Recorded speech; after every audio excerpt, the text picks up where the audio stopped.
हर हर महादेव, जय भोलेनाथ। दोस्तों आइए जानते हैं कुछ बहुत ही महत्वपूर्ण बातों के बारे में, बहुत ही महत्वपूर्ण उपायों के बारे में, जानकारियों के बारे में। पूज्य गुरुदेव के श्रीमुख से उन्हीं की कथा के दौरान जब वो बता रहे थे तो कुछ अंश को मैं यहाँ प्रस्तुत कर रही हूँ।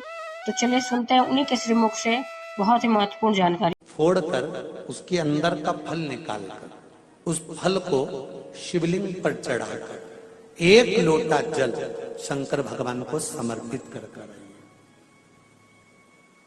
दिन होना चाहिए मंगलवार। कौन सा दिन होना चाहिए? जम के बोलो जरा। मंगलवार समर्पित करो। उसके बाद में आप विवाह के लिए अगर समर्पित करे हैं तो विवाह में देरी नहीं होगी। व्यवसाय और व्यापार के लिए या नौकरी के लिए समर्पित करे हैं तो उसमें देरी नहीं होगी। एक पत्र में आया है, सुनिए, बड़ा सुंदर संवाद है।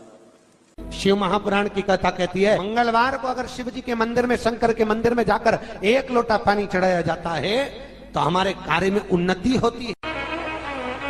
हाथ में जल का पात्र हो, शंकर के मंदिर में जब तुम जा रहे हो, शिव के पास जब पहुंचो, जल से हाथ, ये लोटा जब जल का तुम बाबा को समर्पित कर रहे हो, जल चढ़ा रहे हो, उस समय पर बाबा से जरूर कहो, बाबा बहुत दिन हो गए, बहुत दुखी हूं, ए मेरे शंकर, मेरे कुबेरेश्वर महादेव, मेरे महाकाल राजा, मेरे इस हाथ को अब तुम पकड़ लो बाबा, बहुत दुखी हूं, अब तुम थाम लो बाबा।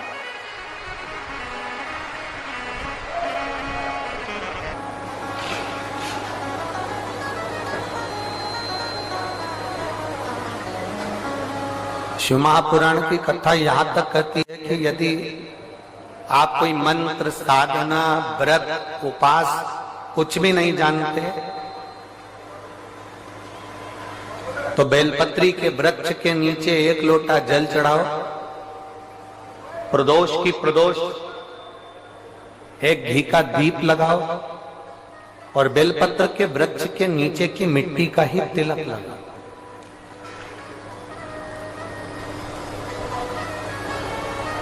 बेलपत्र के वृक्ष के नीचे की ही मिट्टी का तिलक। कथा हमको कहती है कि भगवान कभी भी सामग्री का भूखा नहीं रहा, भगवान भोलेनाथ भाव का भूखा रहा। भगवान शंकर को रिझाने के लिए सामग्री की जरूरत नहीं है। कोई चीज तुम पशुपति व्रत करने के लिए गई हो, थोड़ा सामान तुम्हारा घर पर छूट गया, मान लो तुम्हारा कंकु, रोली, मौली, चंदन, हल्दी कुछ घर पर छूट गया, बस एक चीज ना छूटे, जो 6 दिए हैं वो और प्रसाद के 3 हिस्से। जो प्रसाद तुम लेकर जा रहे हो उसके 3 हिस्से करने का सामान वो छूटना नहीं चाहिए। बाकी का तुम्हारी मोली घर पर छूट गई, रोली घर पर छूट गई, चंदन घर पर छूट गया, अगर कदर घर पर छूट गया, कपूर घर पर छूट गया, लोटा पानी का घर पर छूट गया, कोई सामान तुम्हारा घर पर छूट गया, चल जाएगा, बिल्कुल चलेगा। तुम उसमें चिंता मत करना कि मेरी थाली में ये नहीं।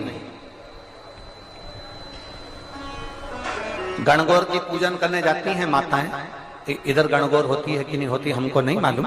गणगौर की जब पूजन करने माता जाती हैं, तीज का पूजन करने जाती हैं, देवी का पूजन करने जाती हैं, चतुर्थी का पूजन करने जाती हैं, किसी देवी देवता का पूजन करने जाती हैं, पूजन की थाली में दूसरे की थाली में देखती हैं कि बहुत सारा सामान है, मेरी थाली में ये चीज नहीं है, तो उसको याद आती रहती है, मैंने तो भगवान को ये चढ़ाया ही नहीं, मैं तो भगवान को ये दे ही नहीं पाई, मैं तो भगवान को ये दे नहीं पाई, मेरे पास तो ये सामान है ही नहीं, उसकी चिंता में लग जाती है। शिव महापुराण की कथा कहती है, जो देवी देवता ने आपके हाथ से बुलवाना था वो सामान देवी देवता ने अपने हाथ से बुलवा लिया, अब चिंता करने की जरूरत नहीं।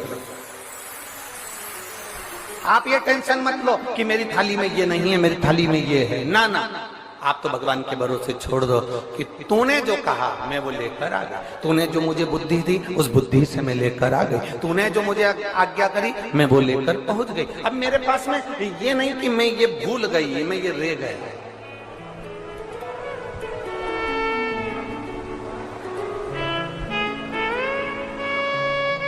महाराज,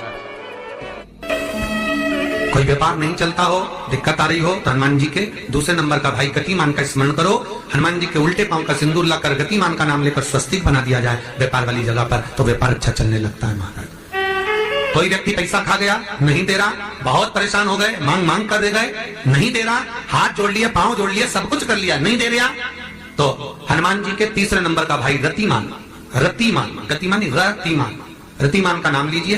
पीपल के पत्ते पर लाल सिंदूर से जो व्यक्ति पैसा लेकर गया उसका नाम लेकर बहते हुए पानी में अपनी कामना कर रतिमान का नाम लेकर छोड़ दीजिए। 15 दिन में रतिमान ऐसी उतावली मचाता है कि उसको हाथ जोड़कर वो खुद फोन लगाकर बोलता है भैया तेरा मैं पैसा लुटा दूंगा। रतिमान का स्मरण किया जाता है। रतिमान, ध्यान दीजिएगा, पंचमुखी हनुमान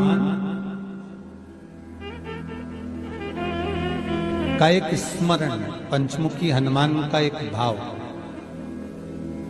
महाराज जैसे बहुत ज्यादा तकलीफ अगर व्यक्ति को हो गई है, बहुत कष्टमय जीवन चल रहा है, हार गए हर जगह से और तकलीफमय जीवन चल रहा है, तो पंचमुखी हनुमान का एक शिव महापुराण का और स्कंद पुराण का एक बड़ा सुंदर मंत्र है। उस मंत्र को आप सब एक बार हमारे साथ में बोलें।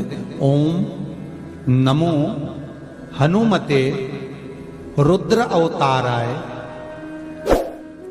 सर्व शत्रु संहारणाय सर्व रोग हराय सर्व वशीकरणाय रामदूताय स्वाहा।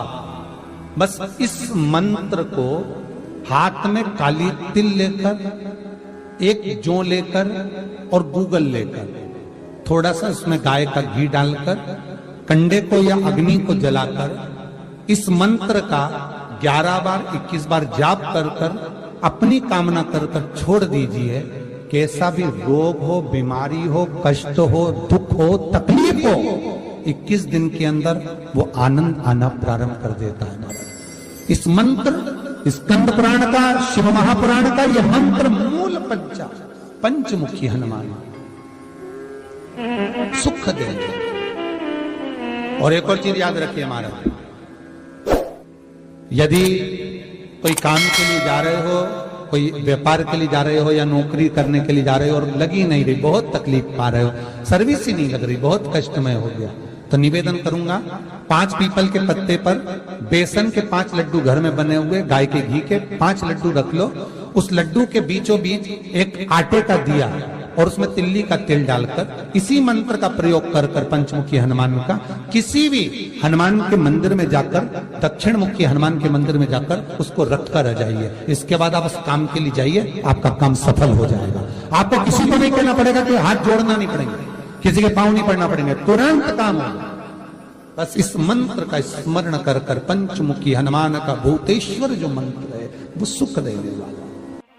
पूरी दुनिया का कोहिनूर हीरा है संस्कार, हमारी सभ्यता, हमारी वृत्ति।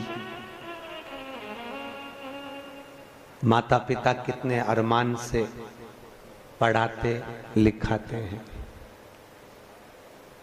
20 वर्ष तक माता पिता पढ़ा लिखा कर बेटे को राम बनाने की चेष्टा करते हैं।